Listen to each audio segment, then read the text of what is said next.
ரசிகர்களை திரட்டும் நடிகர் விஜய் அரசியல்ல களமிறங்க திட்டம். அடுத்த சூப்பர் ஸ்டாரா தன்னை பிரகடனைப்படுத்திக் கொள்ளும் நடிகர் விஜய் அடுத்த மாசம் மதுரை தமுக்கம் மைதானத்துல இதுக்காக பிரம்மாண்ட விழா நடத்த தீர்மானிச்சிருக்காரு.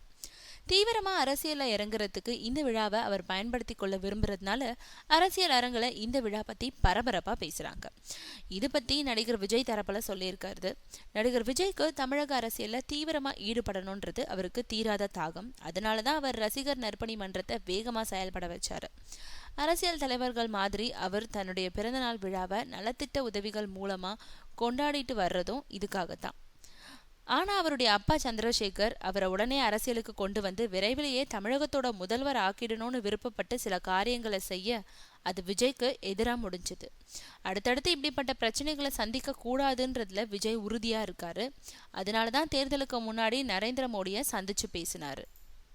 பாஜக ஆட்சிக்கு வந்ததும் தமிழகத்துல உங்களுக்கு எந்த பிரச்சனையும் இல்லாம பார்த்து கொள்ளப்படும்னு நரேந்திர மோடி விஜய் கிட்ட சொல்லியிருக்காரு. அந்த தெம்புல விஜய்க்கு மீண்டும் அரசியல் ஆர்வம் துளிர்த்திருக்கு.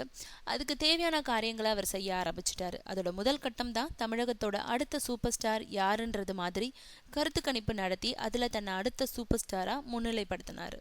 மதுரையில நடக்க போற விழா வெற்றியா அமையுமானால் தமிழகம் முழுக்க இப்படிப்பட்ட விழாக்களை நடத்தவும் தீர்மானிச்சிருக்காரு.